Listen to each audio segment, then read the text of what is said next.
Recibimos a Federico González Valladares, él es consultor y nos va a acompañar esta mañana dentro del marco de la veda electoral, eso sí, sin posibilidad, él ni nadie, ni nosotros tampoco, de tendencias o de números concretos, pero sí para analizar el humor social respecto a los comicios del domingo. Hola Federico, ¿cómo estás? ¿Qué tal? Buenas tardes. ¿Qué tal? Muy bien. Muy bien. Afortunadamente muy bien, y calculo que está muy bien allí, lo vemos como siempre, elegante, atildado, y no solamente del lado de afuera, sino también con sus conocimientos, el querido Walter Brown, jefe de redacción del Cronista. ¿Cómo va, Walter? Muy bien, Diego, muy bien. Con ganas de hablar con Federico y de ver con qué panorama nos enfrentamos a este nuevo paso por las urnas, ¿no?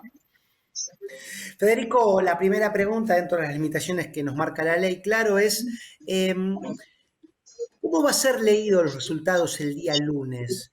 ¿Va a haber hincapié en ¿Va a haber comparación contra el 2019 o va a ser poroteo de diputados, que en definitiva es lo que estamos eligiendo o preparándonos para elegir?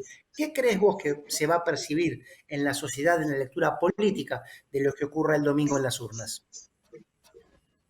Bueno, en primer lugar, voy a decir lo obvio, depende de cuáles sean esos números.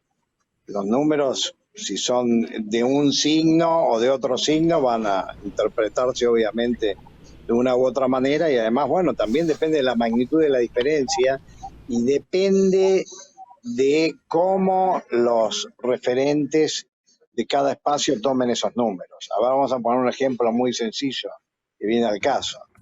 Si hubiera un escenario que no fuera del todo favorable al oficialismo y pasara algo análogo a lo que ocurrió en el 2019, cuando en lugar de reconocer que las cosas no habían salido del mejor modo, el presidente de ese entonces se terminó enojando con el pueblo por el modo que votó, bueno, ahí las cosas va a ser muy diferente de si quienes tienen que digerir un resultado que quizás no es el mejor, lo toman con realismo y caballerosidad, no sé cómo se dice, damosidad.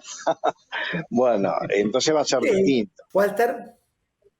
Sí, Federico, ¿y la sociedad cómo llega a esta elección? ¿Hay interés por ir a las urnas? ¿Es el mismo desinterés que vemos cada vez que hay una PASO y después la cosa puede levantar para la general? ¿Cómo viste esta aproximación a las elecciones del domingo? La respuesta es la siguiente. Creo que se exagera mucho con la apatía, el desánimo, la preocupación y el dramatismo de la sociedad. Esto no quiero decir con esto que no estemos pasando por tiempos complicados o muy complicados. Ahora, eso es una dimensión del asunto. La otra dimensión es cómo se traduce eso en el ánimo de la gente respecto de si va a ir o no va a ir a votar y con qué ánimo lo va a hacer. Entonces, si fuera realmente como se suele decir en muchos medios y muchos analistas políticos, que parece que fuera, no sé, que estuviéramos en una situación terminal, bueno, no sé, iría a votar el 20% o del porcentaje que va a votar, tendríamos un 50% de gente que dice que va a votar en blanco. No lo vimos en absoluto ese tema. Es decir, cuando salimos a encuestar vimos algo muy parecido a lo que vemos siempre. ¿Qué es lo que vemos siempre? Bueno, la gente dice, hace catarsis, nos dice que estoy harto de la política, no le creo a nada, y sí, son todos unos mentirosos, pero después le mostrás la grilla de las opciones y te dicen uno, y en general eligen a uno, y no es que son indecisos en una proporción extraordinaria, ni que te dicen que van a votar en blanco en una proporción extraordinaria, ni que te dicen lo que sí decían y ocurrió en el 2001, que voto a Clemente, voy a ir y voy a meter en el sobre cualquier cosa. No, yo veo que, o sea, concretamente pienso que probablemente vaya menos gente a votar, no sé si mucha menos, y el voto en blanco no va a tener una participación más importante que la que tiene habitualmente. No sé, diría un 3%, un 4%, no más. Federico, lo hablábamos con Walter fuera de cámara. Hay estudios, el fenómeno de las PASO es relativamente reciente para la historia electoral argentina, pero hay estudios de voluntades populares que se alteren mucho, se modifiquen mucho desde la primaria a la elección general, digamos que haya un cambio rotundo o significativo en esos guarismos. Bueno, eso históricamente no ha ocurrido algo en ese sentido. Porque yo creo que para saber dimensionar de lo que se habla cuando se habla de eso es, a ver, nunca pasó que, por ejemplo, en una PASO, estamos hablando así de nivel, digamos, elecciones nacionales, legislativas nacionales. Nunca pasó que en la PASO, no sé, el oficialismo tenía 20 puntos a favor y después terminó con 20 en contra. Eso no, en general no, nunca ha ocurrido, no creo que vaya a ocurrir. Sí me parece que hay los corrimientos más o menos habituales, que es que, bueno, en las generales se tiende a polarizarse un poco más de lo que aparecía en las PASO.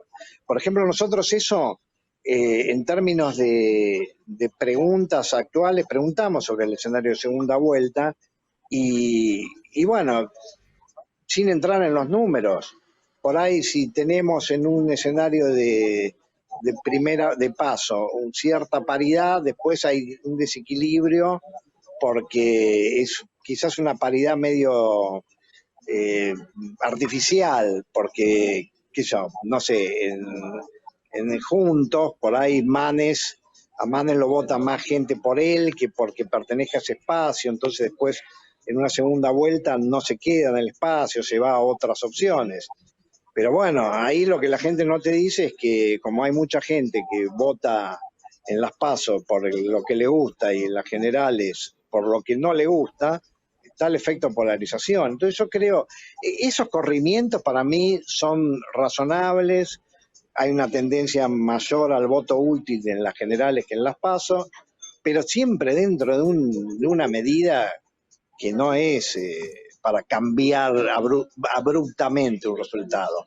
Sí puede cambiar un resultado, es decir, puede pasar que en las PASO, no sé, el oficialismo tenga 2 puntos a favor y después lo termine perdiendo, ese tipo de cosas sí, está dentro de lo posible, de lo probable. Walter, te toca el último toro. Sí, la última, Federico, será saber qué te dice la gente, por qué va a ir a votar el domingo, si la economía va a tener un papel importante a la hora de elegir el voto, si lo va a tener la cuestión sanitaria, si alguna otra razón va a terminar expresándose en ese voto. ¿Qué pudiste recoger en estos días? Sí, en esa te doy una respuesta muy precisa. En todas las encuestas que hice nosotros preguntamos sobre 4 factores y respuestas múltiples, pueden elegir 1, 2, 3 o los 4. El orden de importancia es este, el 80% refiere a la economía, eso es aproximadamente, ¿no? Después, inseguridad está 10 puntos abajo, un 70%. Después pasamos a corrupción política, 10 puntos abajo, un 60%. Y por último, vacunación y pandemia, entre un 35 y un 40. Y ese dato para mí es un dato importante que desmiente el tema de que entonces, como estamos en un contexto de pandemia y preocupados por la vacunación y demás, eso se traslada como factor determinante del voto y es lo más importante. No es un factor que sea tan importante en relación a su peso electoral, independientemente de la importancia que tenga para cada una de las personas, ¿no?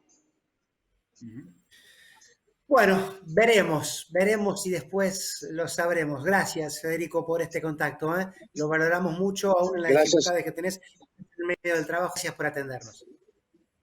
Bueno, no, gracias a ustedes. Bueno, lamento las dificultades técnicas, pero creo que más o menos pudimos decir algo. Así que hasta pronto. Tenía un productor de televisión, Federico, que decía, Diego, más o menos que se entienda. Bueno, lo hemos logrado. Muchas gracias. Está bien, chao, hasta luego.